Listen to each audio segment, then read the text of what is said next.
It hurts so bad. What's going on? Is there really a brain hemorrhage? He should hurry up and wake up. I really don't want to die young. The first thing he saw when he opened his eyes was his own hands on the desk. His eyes still could not get used to the light. The guy squinted heavily. I had to shake my hands to bring the muscles to life. He couldn't understand why the feeling of being pierced with a knife in his head arose.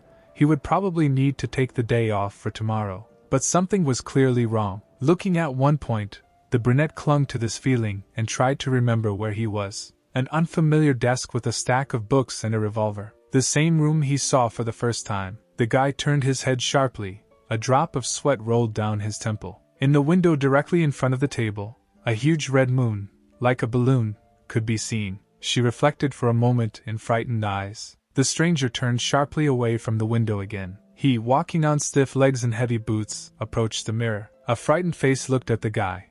Could it really be him? Kyle Diaz. Pulling back the collar of his shirt, as if it might help him breathe deeper, he wondered if he could be reborn. The stories I read described something similar.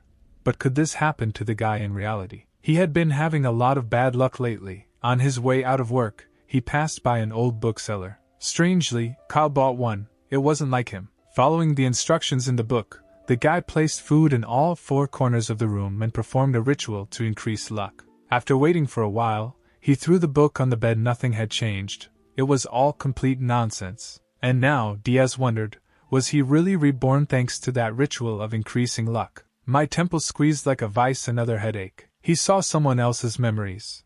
A little boy sitting on the floor next to a mountain of books. Someone called him. The kid turned around and saw a smiling boy and a puzzled girl. A citizen of the Kingdom of Lone, which is located on the northern continent. He comes from the city of Taigan, Ava County. The parents are beautiful, stately and happy. His father was a sergeant in the Royal Guard, a man who sacrificed himself during the colonial conflict with the southern continent. The benefit paid to his family gave Klein the opportunity to enroll in a private gymnasium. The beloved mother was a fan of the goddess of eternal night. She died the same year that Klein passed his university entrance exams. Now the guy lives in a two-room apartment with his older brother and younger sister. Thanks to his brother, who works as a clerk in an import-export company, the family has money. Klein, as a graduate, understands the ancient language, the proto-language of all the languages of the northern continent. He also knows the language of Hermes, which is associated with prayers, sacrifices, and often appears in ancient tombs. Kyle perked up from thoughts of Hermes's tongue, as if he had just woken up. He rushed to the table on which the notepad lay. Running his finger along the paper, he read that everyone would die, including him. The guy suddenly saw that his fingers became dirty. Taking a closer look, he recognized the substance. Could it really be blood? My whole body broke out in a cold sweat again. There was a pounding in my temples. What could it be? How was it even possible to survive after such a serious injury? Burying his fingers in his hair, he felt a depression on his right temple, a bullet hole. Covering the wound with his hair, he thought that it was already half healed. Diaz stared at himself in the mirror. He was definitely not imagining anything, and he was definitely still alive. Is this really a healing effect caused by rebirth? There was one more issue to be resolved. The guy turned to the window, looking around the table. As he got closer, he thought about how he could survive. Taking the revolver in his hands, he pulled out bullets from the drum. One was missing. Everything fell into place. That's what killed him. On the floor was the same missing person in a pool of blood. But not everything fit into a single puzzle. The brunette brought the bullet to his eyes. Looking closer, is it suicide, or is it still murder? His family was so poor that even buying a gas lamp for the table for his older brother Benson cost a lot of effort. Where did Klein get the revolver? Running his fingers across the surface of the paper once again, he couldn't figure out what the killer's goal was, because it didn't seem like a poor junior history graduate could cause any trouble. Kyle decided to wash his face and splashed some water on his face from the tap to wash away the hot sweat from his forehead and cheeks. It's such a pity that the memories of the original owner of this body are preserved only in fragments and cannot be pieced together. Having wiped his face, the guy was glad that he finally managed to wash himself, and he would remove the blood from the floor a little later so as not to scare Melissa. The gray pink sky of dawn stretched above the gloomy buildings of the city. Diaz was tossing the revolver in his hand, thinking about something. At that moment the door creaked, and he was called by the name of the owner of the body. Out of fright, he, now being Klein, jumped up and almost dropped his weapon. The sister stood in the doorway, older than in the memories, a beautiful girl with dark hair and big brown eyes. When asked what he was doing,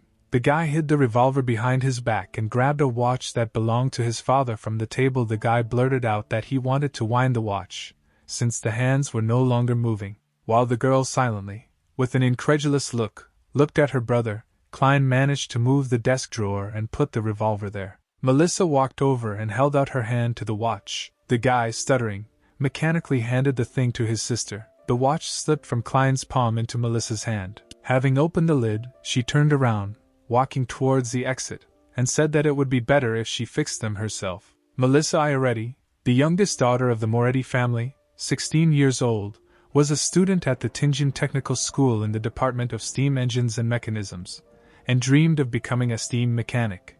Kyle watched as the girl manipulated the device with a screwdriver, and thought that she clearly had a talent when it came to mechanical things. A few minutes later, Melissa handed the watch to her brother, who admired the quick repair. The girl looked at her admiring brother, standing at the door. Diaz decided that her gaze was disturbing, as if she thought of her older brother as mentally ill, or something like that.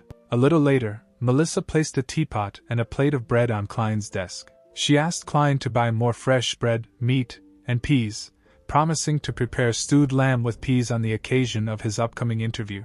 With a stern shake of her finger, Melissa repeated her shopping list several times, insisting on buying some bread since it was hot outside and it would soon go bad. Kyle decided that his sister cared too much about his brother, but if he still went and bought groceries, he could perform another luck-increasing ritual and then be reborn back.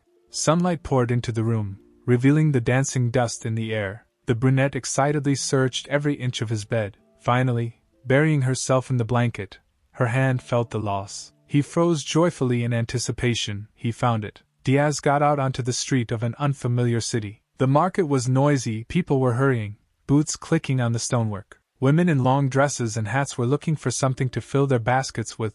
Men in suits looked into every shop. The fishmonger was calling to his place. Fresh fried products smelled appetizing on the counter. At the shop next door, a smiling owner offers fresh oyster soup, guaranteeing that just one serving will give you energy for the whole day. Nearby they advertised vegetables from country farms, fresh and inexpensive. Here you could even hear the music of street musicians. Kyle adjusted his hat and thought that the markets of different worlds were similar to each other in their liveliness. He clutched a few bills in his hand. That's all Benson managed to save. No matter what world he was in, it was damn nice to have money. The guy mistakenly believed that rebirth was guaranteed to make him rich, and now complained that, having been reborn, he still remained poor. Having pulled himself together, he calmed down. He needed to hurry up and buy some food in order to perform the ritual to increase luck and return to his home world. On the threshold of the bakery he was already met by the dear merchant Mrs. Smyrn with a full package freshly baked baguettes. He waved in greeting and asked to sell him some loaves just as his sister had ordered. The woman, packing bread, asked Klein about her brother, whether he had returned yet. The guy replied that Benson would be away longer than usual. The merchant rattled, "His brother is hardworking and will soon find a good wife, and Klein, being a graduate of the history department, will be able to earn money on his own and live in a better apartment." Kyle smiled and thought that petty scraps of memories would definitely not give him an advantage at the interview. He would never agree to go there. He needed to be reborn and return to his past life and friends waiting for him. The woman handed him a bag of bread and told him the cost of the purchase.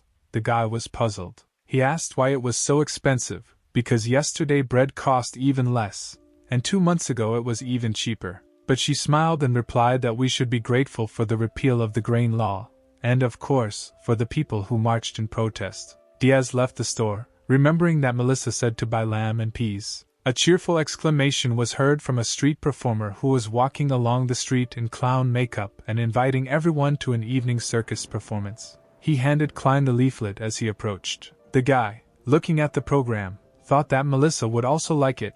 The only question was the price of the ticket. Suddenly a girl's voice was heard. They called him to tell him about fate. The brunette turned around with interest.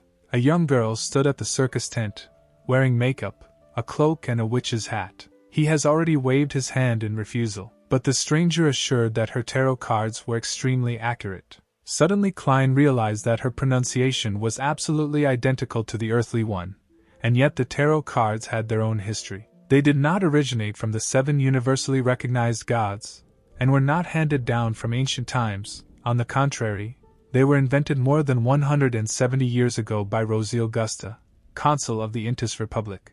He invented the steam engine, perfected the sailboat, and overthrew the imperial government of the Intis kingdom.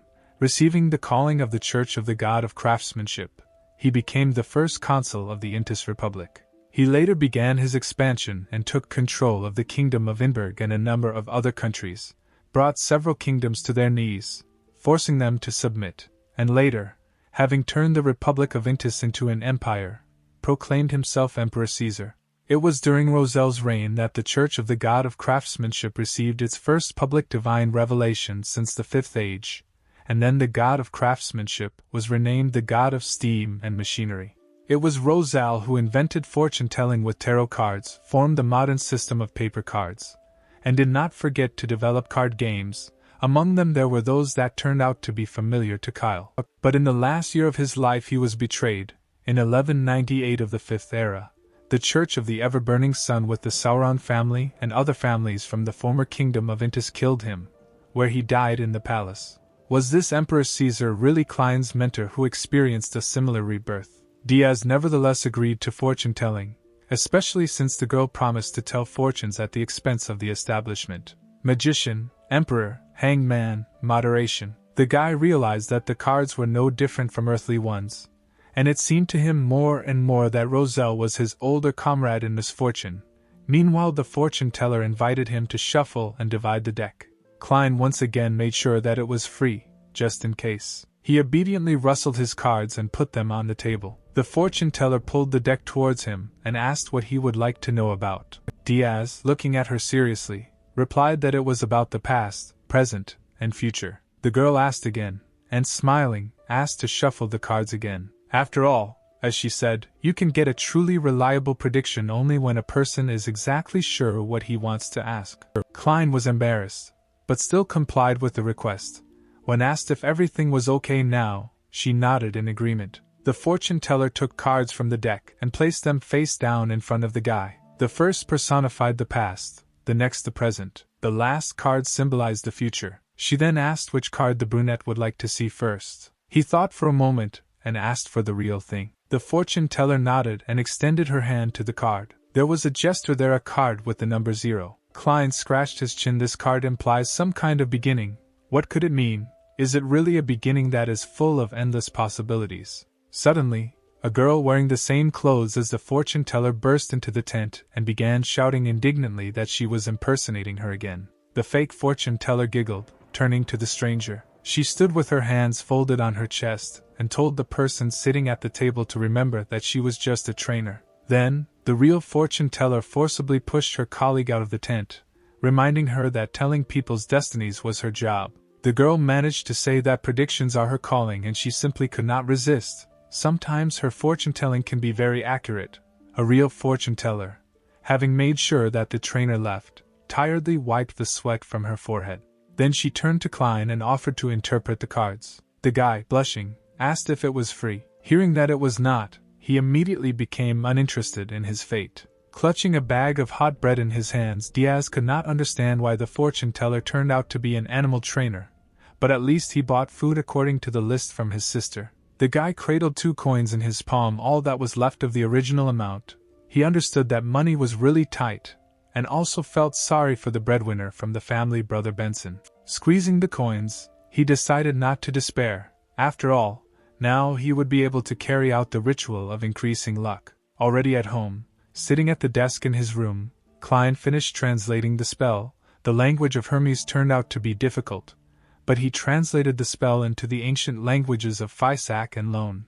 After that, the brunette placed 1 loaf of bread in the right places. When the products were in place, he decided that he could begin. Klein began to recite a special spell for the ritual. Closing his eyes, he asked the immortal Lord of Heaven and Earth for a blessing. Having uttered the right words for the last time, the guy saw that the space was illuminated with a blue glow. Closing his eyes tightly, he passionately wanted to go back. What if something unexpected happened? He fell to his knees. Incredible pain pierced his temples. as if nails were being driven into his head. Klein found himself on the floor in a fetal position, trying to somehow alleviate the terrifying sensations. He realized that he could not open his eyes, and someone's incessant voice sounded around him. The brunette plunged deeper and deeper into a strange, unknown abyss. Opening his eyes, Klein saw that everything around him was gray. He raised his hand and moved his fingers. The guy stood up and walked forward. Some strange red substances in the form of small balls were floating around him. Something attracted him to these incomprehensible substances, and finally he extended his hand. Unexpectedly for the guy, he felt a strong blow. Taking a step back, he painfully bumped into the balls with his elbow and back. The accumulation of red substances around his body only meant that he would now be transported to unfamiliar places again. Klein cursed when he realized this, but it was too late. In a richly furnished room, there was a mirror on the dressing table. In front of him, a young girl named Audrey Watson, wearing old-fashioned but expensive clothes, closed her eyes and folded her hands in a prayerful gesture, whispering fervently, asking someone to wake up.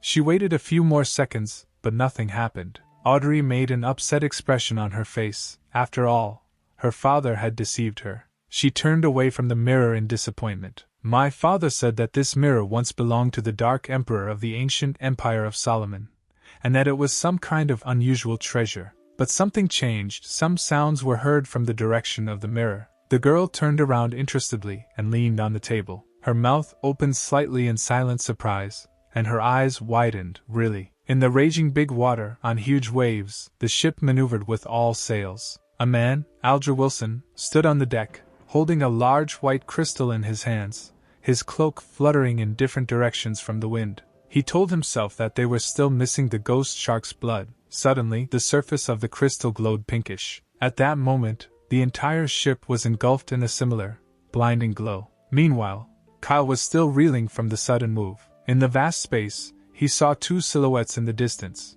Audrey Watson and Alger Wilson looked at the guy in bewilderment, asking what kind of place this was. The brunette could not answer them. He also did not understand where he was, but managed to understand that the strangers were speaking his language. Were these people thrown into a strange place because of his luck-enhancing ritual? If this is indeed the case, then instead of revealing himself, the guy could clarify the situation and find out interesting information. Diaz smiled. In any case, it was just an experiment. The strangers opened their eyes. An experiment. Both couldn't see each other or Kyle, so they were now completely disoriented. Audrey clutched the frills of her dress in concern. She asked if the experiment was successful and if they could now return. Diaz realized that the fog in space was gradually dissipating. He saw a blonde girl and a man with blue hair. He still can't see them all. Does that mean it's his strength? But the guy knew something for sure. In the current situation, they are guests, and he is the owner. Kyle decided not to tell the whole truth. He spread his arms wide and said that if the strangers officially asked him, he could return them. Audrey decided that the guy had no bad intentions and smiled. What an amazing experiment. She beamed. The girl had always hoped that she could experience something like this, and she liked secrets, and all sorts of supernatural miracles. She asked Diaz what she needed to do to become otherworldly, but he smiled awkwardly. He didn't know himself. The guy thought, if he is the master of this world, is it decent of him to just stand and answer questions? In this case, there should be a temple, or a long table at which he could sit while the guests asked their questions.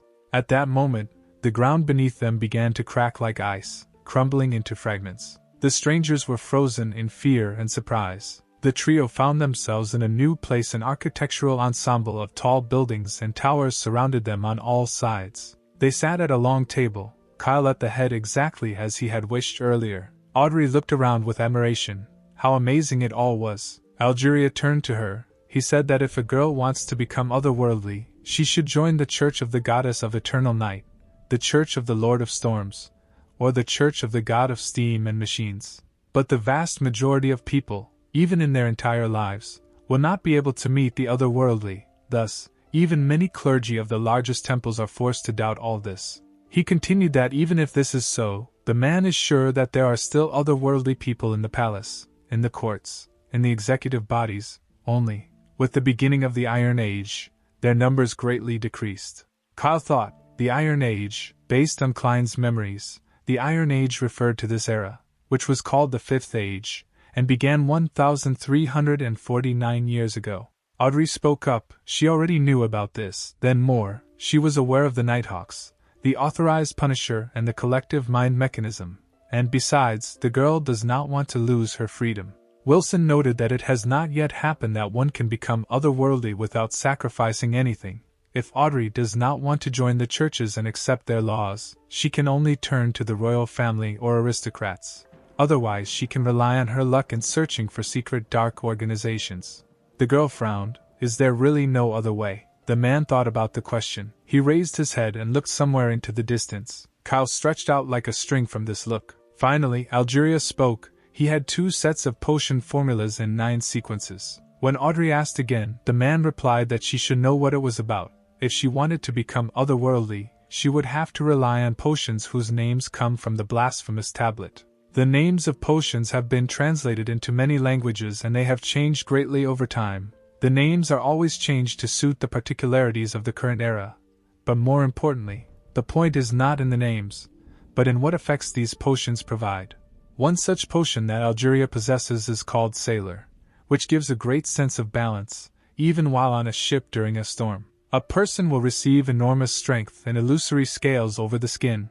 It will allow the drinker to swim like a fish and move underwater as deftly as sea animals. In the past, the potion was called Guardian of the Sea. The second set of potions is called Spectator. Alger said that he does not know what it was called in the past, but it will allow you to gain an exceptionally sharp mind and excellent observational abilities. Like a spectator, following the behavior and emotions of the actors, one will be able to sneak a peek into their secret thoughts. It's like a spectator watching a play, but whether you're at an extravagant banquet or in the middle of the street, you have to remember that a spectator is always a spectator. Audrey said with admiration that she had already fallen in love with this spectator potion, and wanted to get its formula. Could Algeria exchange it for anything? The man replied that he needed at least 100 milliliters of the ghost shark's blood. Audrey leaned forward. If she could get the blood, then how would she give it? And would they give her the real potion? To which Wilson replied that he would give her his address, send the package by mail. Otherwise it would be delivered right here. The man said that, regarding guarantees, he and the girl would feel calm if Kyle, whom he called the mysterious gentleman, became the driver of the deal. Audrey exclaimed contentedly, turning to the guy that he could really witness the deal. When asked how he could be addressed, Diaz could not immediately answer. But later, one thought came to his mind. The guy said that he could be called the Jester. Audrey and Algeria looked at each other. The girl immediately accepted the terms of the game. She left the table, curtsied and pompously asked Mr. Jester to become the guarantor of their deal with Algeria. Kyle agreed. Then Algeria also rose and bowed, saying that they would consider it an honor to have his patronage. Diaz asked to continue, and he wondered if his behavior went beyond his current status. The man said that when Audrey gets the blood of the ghostly shark, she should ask him to bring it to the Warrior and Sea Bar on Pelican Street, in the White Roses area in Pritz Harbor. For William, this is exactly what the captain was looking for. As soon as it is in Wilson's hands, the formula will be immediately sent by mail. Or you can make a deed of transfer here at the next meeting. Audrey agreed to the meeting. She turned to Kyle and asked him to conduct a similar experiment again. The girl thought that since he agreed to act as a witness to the transaction, such meetings would be held regularly. Algeria asked the same question. He praised the Jester's strength, and said that he and Audrey could offer him their knowledge, connections and resources. Hall was surprised that the pirate figured out that she was an aristocrat so quickly. She picked up Algeria's thought, and also said that the guy could transfer any tasks he didn't like to them. Kyle thought that such meetings would help him learn more about the otherworldly and other hidden secrets. This knowledge would help him in his quest for reverse rebirth, and he would also have time to learn the recipe for the spectator potion. But we should not forget that such frequent meetings can reveal his personality. Diaz tapped his finger on the table irritably. Then, he decided and replied to the couple that he would make sure to reward them for any help they provided. Audrey was glad that the Jester agreed and suggested that they all choose code names. If the guy was a jester, that is, he personified one of the tarot cards. To maintain secrecy, you need to choose names from one source. Hall decided she would be Justice. Algeria decided that he would be the Hangman. The girl noticed that since their nicknames were taken from a deck of cards, it would be better to call them Tarot Club Meetings from the meeting. In this way they could even attract new members to the society. to which Kyle replied that they could solve these issues without his participation. Audrey said she heard that tarot cards were invented by Emperor Roselle as a form of entertainment, and asked if they had the power to predict the future. Kyle replied that no, in most cases, fortune-telling comes from one's own ego, because every person has some kind of spirituality. Just like everyone is able to penetrate into this wonderful world of their own subconscious and recognize themselves from a different side, but ordinary people are not able to do this, much less interpret various signs of fate, tying them to their lives. This information can be provided to them through fortune-telling, for example, through dreams and their interpretation. Tarot cards are the same tool, thanks to their symbols and logical elements. They help explain these signs. Kyle rubbed his temple. His head began to hurt again. Audrey, meanwhile, began to talk about another set of cards from Emperor Roselle, which symbolized special power. At first there were 22 cards, and on their basis, the cards of the senior tarot deck were already created. Diaz thought that his growing headache would soon make it impossible for him to maintain contact with this world. Algiers agreed with Audrey's reasoning. Emperor Roselle personally saw the blasphemous tablet, and a set of paper maps contained the deep secrets of the 22 paths of divine providence. Kyle's voice was heard. He said that it was time to end their meeting today. Audrey rose gracefully from the table. She bowed down. As you wish, sir. The building began to dissolve into space. Their next meeting would not be long in coming. Kyle was transported back to the city. He stood confused in the middle of the room, and it seemed as if everything that was happening was a dream. The guy still couldn't understand what the gray foggy world was. He leaned his hands on the table. What kind of force was it that caused all the incidents? There was a pocket watch on the table. Apparently, in that world, time flowed at the same pace. Nevertheless, this meeting turned out to be truly fascinating. Diaz thought that his new acquaintances lived in different parts of the world and were still able to communicate. But it sounded familiar, like modern messengers in his world. The brunette sat down at the table, opened his notebook and thought, apparently, he would not be returning to Earth in the near future. From that moment on, Kyle no longer existed, only Klein remained. Meanwhile, the huge ships sailed on the stormy waves. Algeria seemed to wake up from a dream, suddenly opening his eyes. He stood there, clutching his crystal in his hand. Suddenly the gem began to crack, and in the end it fell into pieces right in front of the amazed man. He looked at his palm in shock. The next moment, the silhouette of a large snowflake was imprinted directly on her. Wilson walked down to the cabins with a decisive step. At the entrance, he looked up at the approaching man. They both passed each other abruptly, but still slowed down for a moment. They greeted with a special greeting, placing their fist to their chest. May the storm be with us. The corridor with a beautiful, expensive interior was illuminated by candlesticks. Algeria stood in the captain's office while he loudly shouted, sitting at the table, that he would never give up his own. Wilson calmly replied that he was confident of his captain's victory. The boss wanted to say something, but he was unable to continue his thought. The next moment, Algeria flew up sharply and grabbed the captain by the throat. Passing the table, the pirate, still clutching the man with one hand, slammed him into the wall, which began to crack from the impact. The captain's wheeze was heard. His eyes rolled back. The air slowly left his lungs. Finally, blood gushed from the mouth, which, as it flowed down, turned out to be a puddle that spread on the floor. A few minutes later, the lifeless body of the captain was thrown overboard into the raging water through a hole in the cabin. Algeria calmly wiped the blood from his clothes with a handkerchief. One of the sailors burst into the cabin, asking what happened, to which Wilson replied that he did not know that the captain still had otherworldly abilities, so he ran away. He also said that the captain was a minor figure. They would still be rewarded for finding the ghostly Tudor's ship. The broken wall began to repair itself. Algeria watched this, and noticed that if the storm continued, the captain would not be able to hold out for long. His gaze was full of determination. A new era is coming. A little explanation from the author. In the old days, the sailor potion was called Guardian of the Seas. It is related to the path that the Church of the Lord of Storms preaches, and also gives an excellent sense of balance, especially during a storm. You can also get illusory scales. It will be difficult to catch you in the water, but in bad weather conditions you should not go into the ocean at night. Audrey Watson sat in front of the shards of a broken mirror, a circle of red dots on her palm. She rubbed her eyes. She woke up, and that meant it wasn't a dream after all. The girl smiled at her thoughts. Lifting the fabric of the top layer of the dress with her fingers, she danced around the room. Suddenly there was a knock on the door. Watson stopped dead in her tracks. When asked who it was, a girl's voice was heard from behind the door. It was Annie, her maid. She asked if she could enter the room. Having received consent, the girl opened the door. Audrey, putting a sweet smile on her face, asked what happened. Annie said her lady needed to get ready. Suddenly her gaze moved to the fragments all over the floor. The girl immediately realized that the mirror standing on her owner's dressing table had broken. Audrey decided to blame it on her dog Susie. Annie knew how much she loved to wreak havoc. The maid, collecting the fragments with napkins, noticed that the mistress should train Susie better. A few minutes later, Audrey was already sitting at the dressing table in front of a large mirror. Annie asked what dress she would like to wear. The girl replied that she would not refuse the one Miss Guinea gave her for her 17th birthday. Annie sternly noted that the dress could not be worn twice for an official ceremony.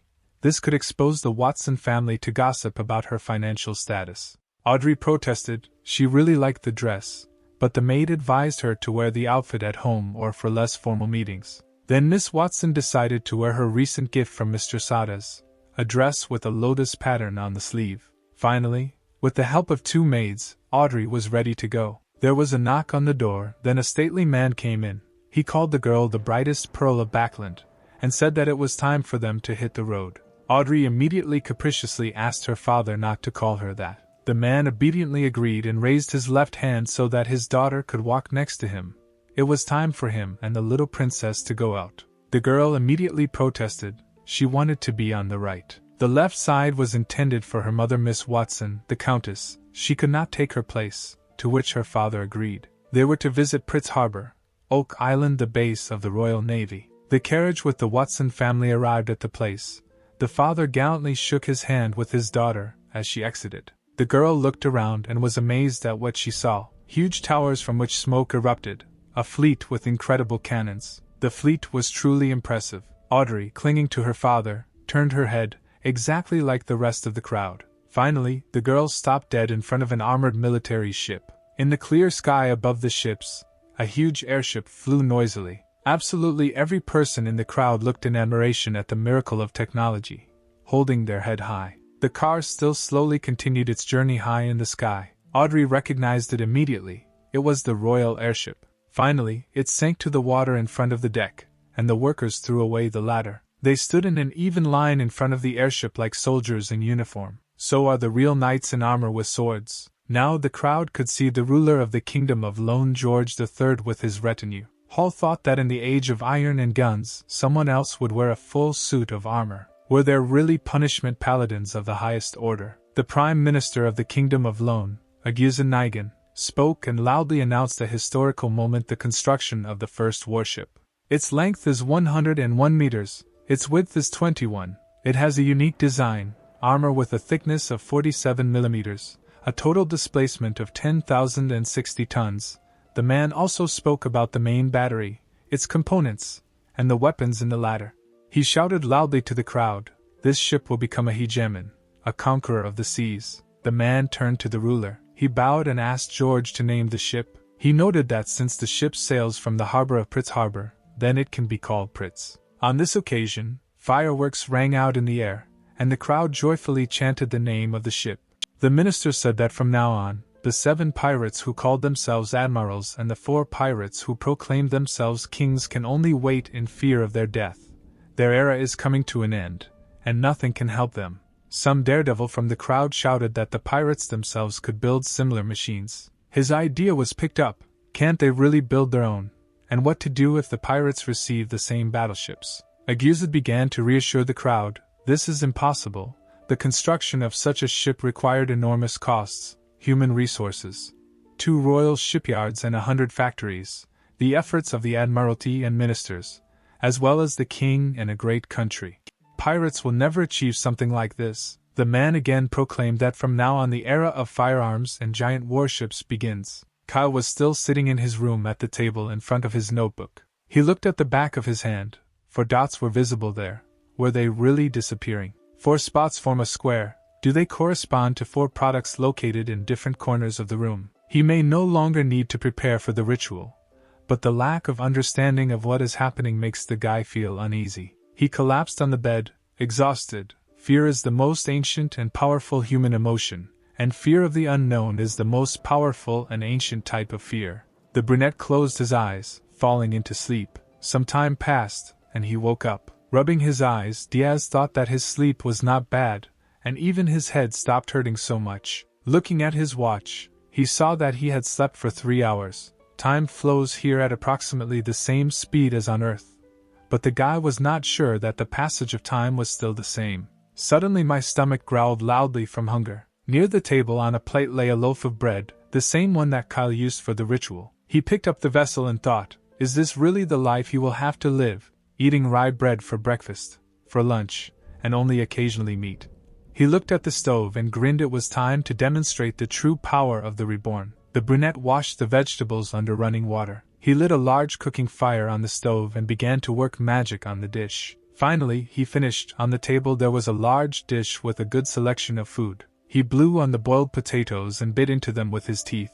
The taste immediately brought back memories of home. Kyle smiled and began to eat the way he always ate potatoes as a child. The soup turned out so delicious, he even drank the soup right from the plate. The guy put the empty dishes on the table with a knock. He leaned back in his chair with a heavy sigh. The brunette felt alive again, since performing the ritual would consume a huge amount of energy. Sitting at the table, Kyle decided to get serious about current affairs. He was thinking that now, after rebirth, he was unlikely to be able to return.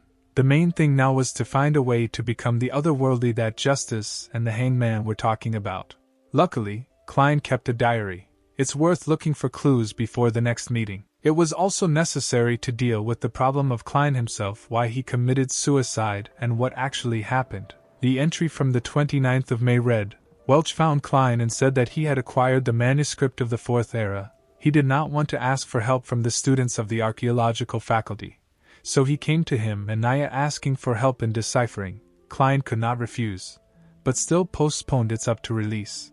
Kyle thought that, judging by the recollections of the owner of the diary, the Fourth Era was the Iron Age, which came immediately after the Fourth Era. The Fourth Era is indeed very mysterious. Even historians must rely on the annals of the most important churches to even approximately understand what happened in that age. While only the Solomon Empire, the Tudor dynasty, and the Transoest Empire are known to exist, Klein, a history student, was clearly excited by the information about the Age of the Gods. Suddenly it occurred to Kyle that maybe the information that Klein had discovered could be related to his death. The brunette decided to look through the diary to find at least some more clues. Entry from the 24th of June.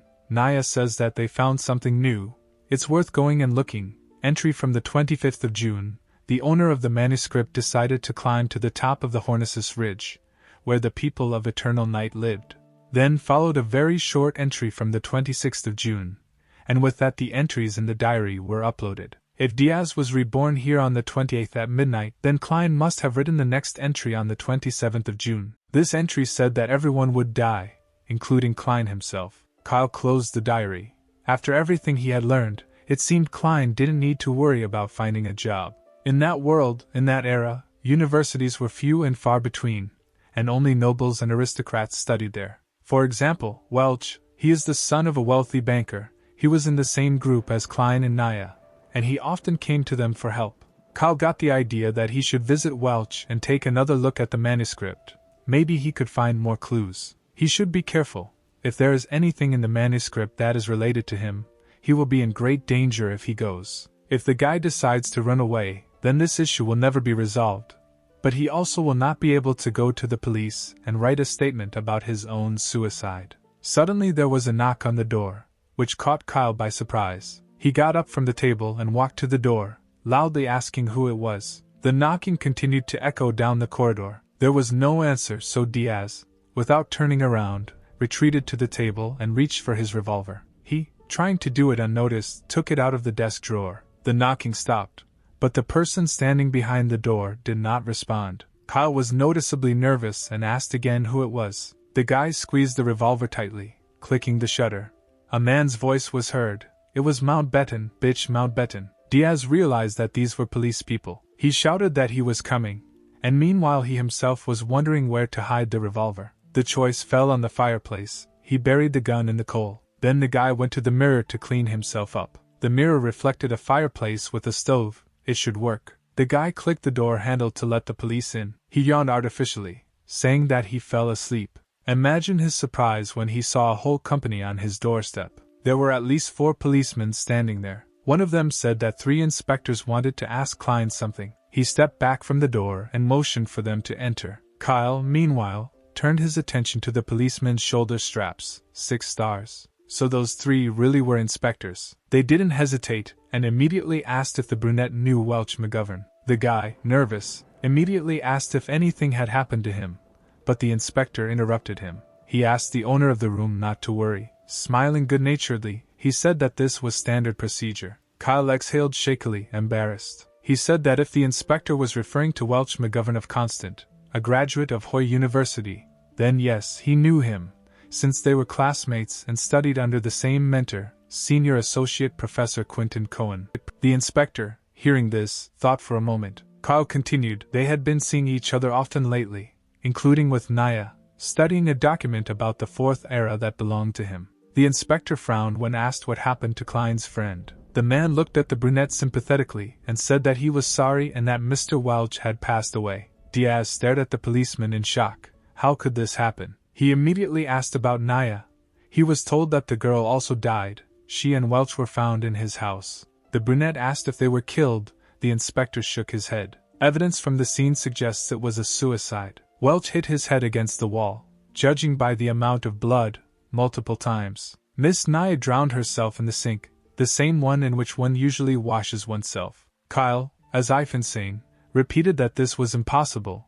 The police said that they also thought so initially. Autopsy results and the situation at the crime scene rule out drugs or external force, and there were no signs of struggle on the bodies. The inspectors looked at each other and nodded to each other. One of them asked when Klein last saw Mr. Welch and Miss Naya, and he replied that on the 26th of July they were studying a new chapter of the manuscript. After this, he went home to prepare for the interview, which will take place on the 3rd of June at the Faculty of History of the University of Tianjin. Suddenly, Kyle saw one of the inspector's hand reaching for the diary on the table. He forgot to hide the notes. The inspector was already very close to the diary. Diaz couldn't help but scream. While one inspector examined the notebook, the second told the owner of the room not to worry. This was part of the necessary procedures. The guy gritted his teeth. The police did not even provide a search warrant, and in general, the legal system of the Kingdom of Loan was not developed enough for searches, and even the police themselves were created only 15 to 16 years ago. The inspector asked what was written in the diary. He lifted the notebook up to the same page. The inscription, which he did not understand, said that everyone would die. Kyle wondered what he should do now, whether he should lie to settle everything, but he should definitely enlist the help of the police for the future. The guy rubbed his forehead, as if he was painfully remembering something. He said he didn't know, that when he woke up, he felt as if something was wrong, as if he had forgotten something important, and didn't even understand why he wrote that entry. The brunette opened one eye.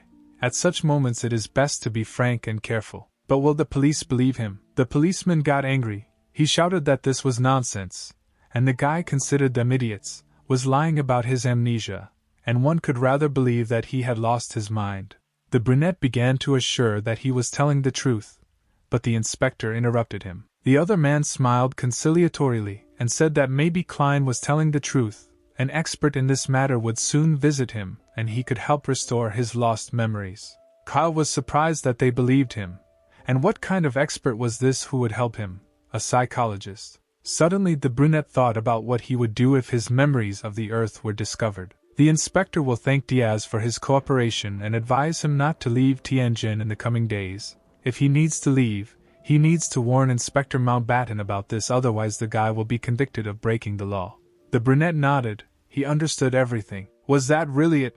Weren't they going to ask more questions or investigate further or take him to the police station and try to extract information? The long-haired inspector noticed that Klein was very lucky. He explained that people who encounter something like this die, and that they are happy to see the brunette alive. Kyle closed the door behind the police and leaned against the door. He decided to do one more trick to be more convincing. Since everything is so bad, why didn't they offer such an important witness protection, Were they just testing him, or using him as bait? The guy ran out into the corridor and shouted to the police, "They will protect him, won't they?" When they turned the corner of the corridor, he shouted after them again. Then I thought that this is exactly how a normal person would react to all this, right? Looking out the window, he was convinced that the police had left. Then he crawled under the bed and felt around with his hand. Finding a place directly under the bed, he secured the revolver to its inner frame. Wiping the sweat from his brow, he thought that now all he had to do was wait for Melissa to return and prepare the lamb stew with tender peas.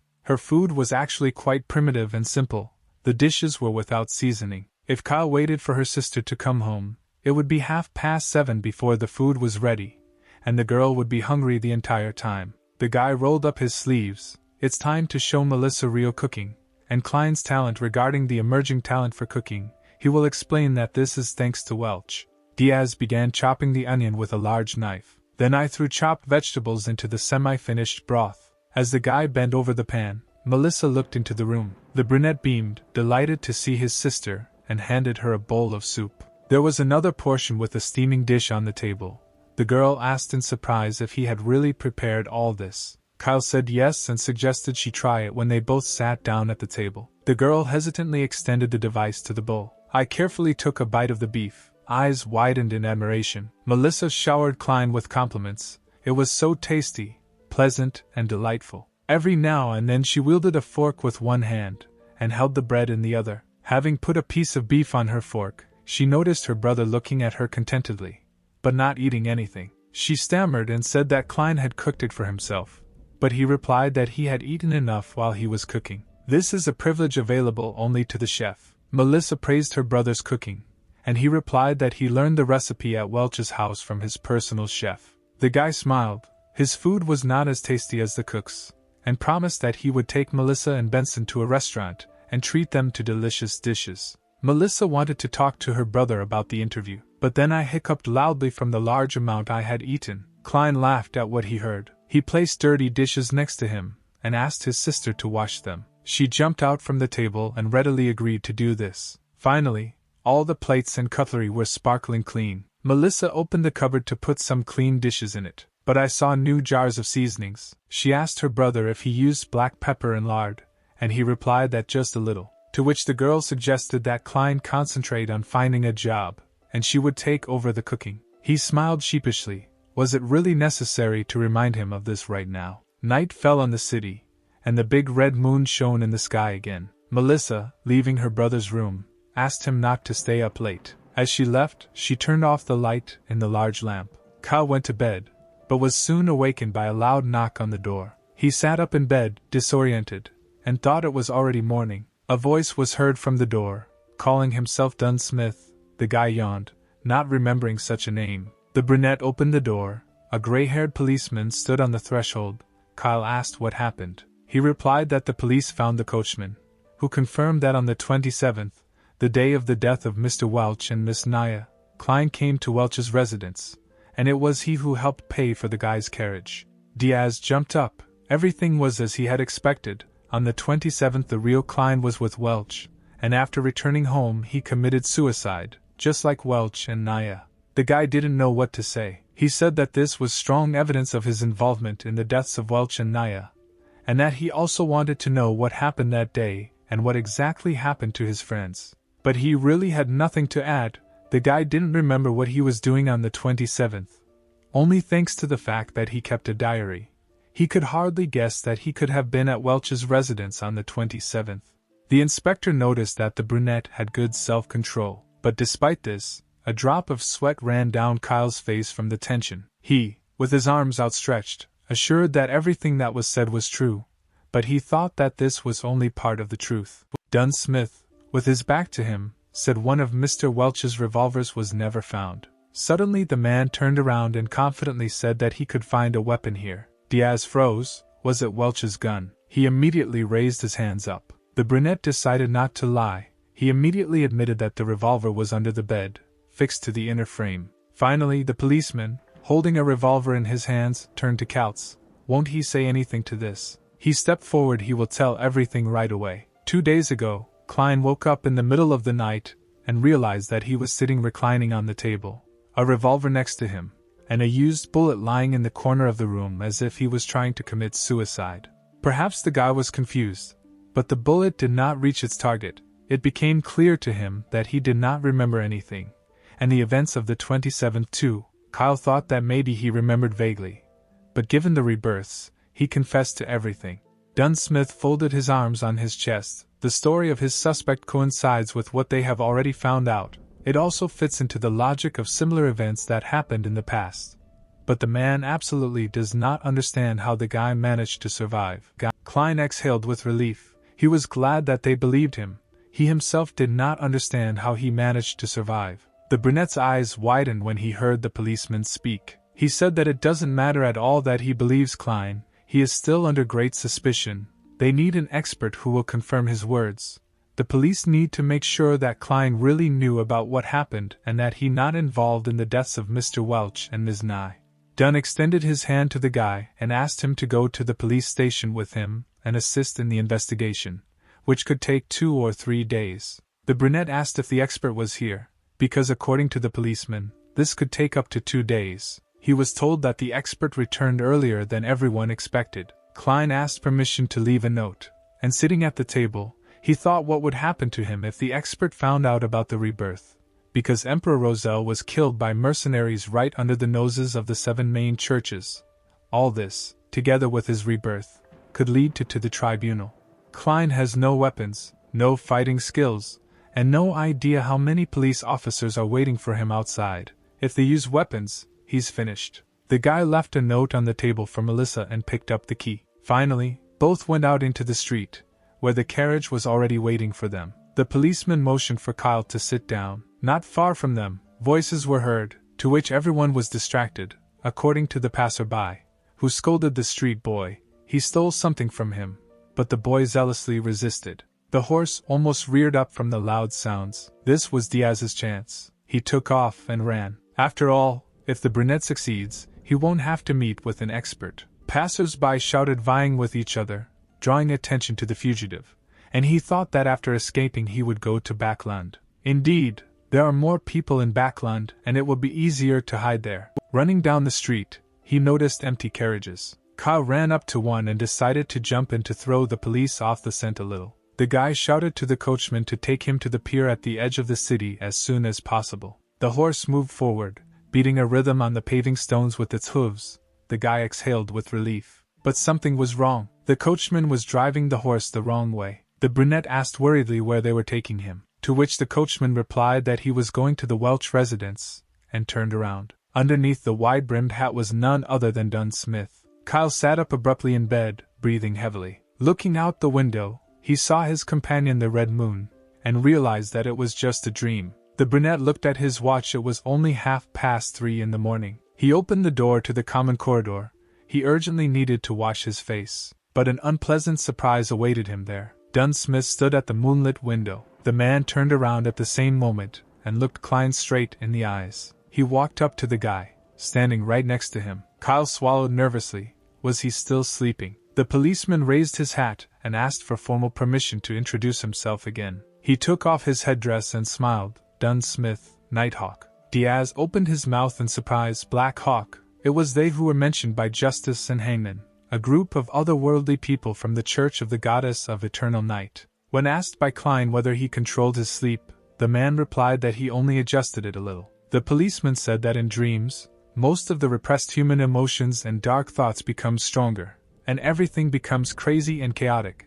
But even the most deeply hidden truth can be found. But if we compare Klein conscious or sleeping, then Dunn will be trusted more by the one who is sleeping.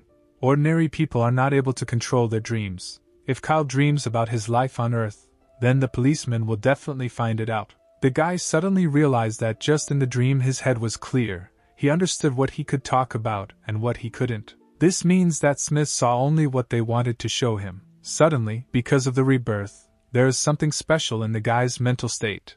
Or maybe these are the consequences of the luck-increasing ritual. Diaz turned to the policeman. Now he is sure that he has no memories left. The man said nothing to this, but the next moment he noticed that Klein was not at all shocked by what had happened, because the people he had met earlier, even after returning from sleep, refused to believe in the power of the otherworldly. preferring to think that they were still in a dream. Kyle said that might be the case, but I hope Nighthawk's powers can help him. Dunn wondered, maybe Klein was able to survive not only because he was lucky. The man can now confirm that the guy lost some of his memories due to this incident, especially the accompanying memories, to which the brunette asked if he could return home. Nighthawk responded with a flat refusal. Klein would still need to go with him and meet with the expert. The brunette jumped up, but why? He thought what would happen if the expert knew about hypnosis or mind reading and the fact of his rebirth was revealed, but he asked the policeman out loud if he was really not sure about what he had seen in his dream. The man was confident about dreams, but it never hurts to double-check such important information. Kyle was surprised when he heard that the Hawks specialize in different areas. Perhaps they will help restore some of the guy's memories, and the expert will help him remember the current location of the manuscript that he is so worried about, the Antigonus family manuscript. The Hawks still haven't found the Fourth Age manuscript, even after searching everything in Mr. Welch's house. Welch was dead, Naya was dead, and now Klein was supposedly the only lead. Kyle did not even know that the manuscript was missing. Until that moment, he had not thought at all about the location of the Fourth Era manuscript. The policeman turned. They needed to leave to get to the Welch residence, where an expert would be waiting for them. The guy wanted to escape, but the otherworldly is much stronger than an ordinary person, and after what happened in his dream, it will be more convincing. Plus, the cop definitely has a gun. Sitting in the carriage, Dunn asked why Klein tried to escape at the end of the dream. He replied that due to the lack of memories, he could have turned out to be a criminal and was simply scared. He also wanted to start a new life on the young continent. Hawk replied that he would have done the same. Kyle asked Mr. Smith if the expert confirmed that he was missing parts of his memories, and there was no evidence pointing to his guilt. Would everything be over? The man replied that theoretically, yes. But they will continue to look for the manuscripts, and they must make sure that Klein has not been cursed, and that there are no evil spirits in his body that could harm those around him and Klein himself. The guy asked if there was anything that violated this order. The policeman said that they were dealing with a case related to a cult. Followers were forced to sacrifice themselves through suicide. One of the victims told the police about everything. Then the case was quickly solved, and there was nothing left on the person. Demonic traces. Dunn added that this man had a happy life, a great family. But in March of this year this man died. He hanged himself in his office. Kyle was shocked. How did this happen? The horse stopped, followed by the carriage. Dunn Smith was the first to leave the carriage and invited his companion to go to the Welch residence. It was a luxurious mansion with several floors and massive columns. As they walked through the corridors of the house, the policeman decided to tell Klein about the expert in the ordinary world. The expert is the most famous spiritual medium in Alwa County. But this is just a disguise. When the brunette asked what her true identity was, Dunn Smith pulled the door handle. In the room, on the sofa, sat a stately, beautiful dark-haired woman in a dress and black stockings, a true spiritual medium. She smiled cordially and greeted the gentleman who entered. When everyone sat down in the free chairs, Dunn asked the medium, whose name was Daly, if she had managed to find out anything. She replied that the souls of Welch and Naya had already disappeared. The man sighed. How complicated everything is. He pointed to the sitting brunette and introduced him, also saying that maybe Daly could find out something with his help. The woman turned and looked closely at Klein. He rested his hands on his knees so that they would not shake too much, and thought about what would happen if the medium revealed his secrets. He had absolutely nothing to hope for in this situation, only that there was something special about him. Daly extended her hand, which contained test tubes with some liquids. She said that she needed a little help with her work, and since the guy was not their enemy, she would not be harsh and rude. But he could still be uncomfortable and hurt. There may even be consequences in the future. Like a fox, smiling, she said that she would give the guest to inhale aromas that would provide calmness and ease for gradual relaxation. This way a person can completely immerse himself in these feelings. Diaz became even more nervous. These words seemed a little strange to him. Nighthawk grinned and said that Klein should not be scared, because they are different from the Church of the Storm Lord, and that here the ladies can tease a man. And the guy clearly shares their point of view. Just like how his mother was a follower of the goddess of eternal night, and her children attended Sunday school. Diaz, embarrassed, replied that he did, but it was still incomprehensible to him. Dunn Smith spoke again, urging the guest not to worry, since Daly just wanted to help him relax. In response to his remark that she was more interested in corpses than men, the woman joked that he was making her look like a pervert. The medium poured liquid from one flask onto the candle. It was an herbal distillate made from a mixture of night vanilla, slumber flower and chamomile extract. According to her, the aroma was simply amazing. Then, under a puzzled look, Diaz added a second flask, the Eye of the Spirit, which is made from bark and leaves collected from polar and dragged trees, dried in the sun for 7 days, boiled 3 times, and later added with landy wine. Naturally, spells had to be added to this mixture. Diaz closed his eyes. The smoke from the candle enveloped him. The brunette thought that the infusions were strong enough to stupefy people. The next moment he realized that he now felt the same as during the rite of increasing luck. The policeman and the medium carefully watched the guy's reaction. He again thought that this time he was no longer bothered by the crazy headache like during the ritual. The woman, who, just like Diaz, was shrouded in a thick haze, introduced herself officially in a low voice. Spiritual medium, Daly. The woman said that people have extensive cognitive capabilities. Many secrets can be found inside hidden thoughts, which are like a deep ocean, and what people know about themselves are only small islands above the surface of the water. The deep voice enchanted and put him in a hypnotic state. Diaz's eyes closed under the speeches that there were many more islands hidden under the water and people were able to see only a small part. The woman continued to talk about the ocean, the boundless sky above her head, symbolizing the spiritual world, but the guy was surprised that he could still think calmly and rationally, as during the ritual and meeting. The brunette didn't know what else the medium would do to him, so he decided to pretend that he had already fallen under her spell. The last drop of fragrance fell on the candle.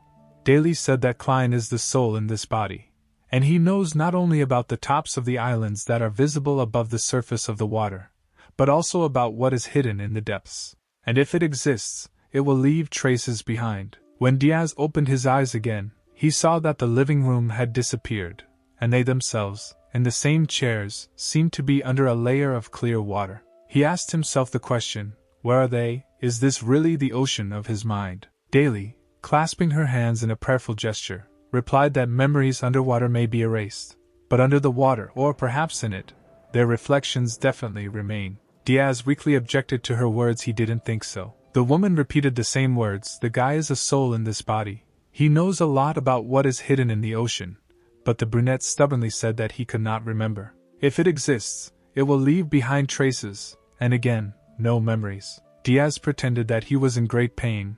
He clenched his teeth and closed his eyes as hard as he could. Daly repeated the same words like a mantra. The woman frowned when she realized that no changes had occurred. Finally, she said that they could end this and they could return. These words echoed loudly throughout the space, and the room began to transform again. The trio found themselves back in Welch's living room. Diaz slowly opened his eyes. The candle standing on the table had almost burned out. Is it really all over at last? Dunn Smith folded his arms across his chest and displeasedly asked Daly why she used the theory of a bunch of madmen alchemists of psychology. To which the woman replied that she considered it accurate. It at least corresponded to what the medium had seen before. She spread her hands. This cunning man, Klein, did not leave them any clues. The guy seemed to have just woken up. He understood that he had already been in a similar situation during the ritual, but still asked what happened. Was it really a dream? The medium and the policeman looked at each other. Is the test really over? Dunn stood up and said it was safe to assume they were done, and asked Daly if she had checked Welch and Naya's bodies. She replied that the corpses can tell more than one can imagine, but, unfortunately, Welch and Naya actually committed suicide. She extinguished the candle with a movement of her fingers, and continued that the force that influenced them was frightening, and did not leave a single clue, and after everything, Daly needed to rest. As Diaz and Dunn stood on the street, the officer congratulated the guy on the fact that he could now go home, but made him promise not to tell anyone about the incident. The brunette asked if he needed to be checked for curses or evil spirits. Nighthawk shook his head. Since Davy didn't speak, it means there's no need. Diaz asked if he would continue to have problems, to which he was told that there was no point in worrying, because 80% of the people who went through this did not experience such problems, more or less. Dunn then said that Klein could join the Nighthawks as civilian personnel, or simply become an otherworlder. The guy beamed. He can. What? The policeman.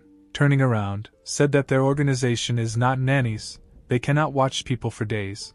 But if Klein joins the Hawks, he will quickly be able to detect any alarming signs immediately after their appearance. Diaz was shocked. Is it really possible to become otherworldly? Is it really that easy?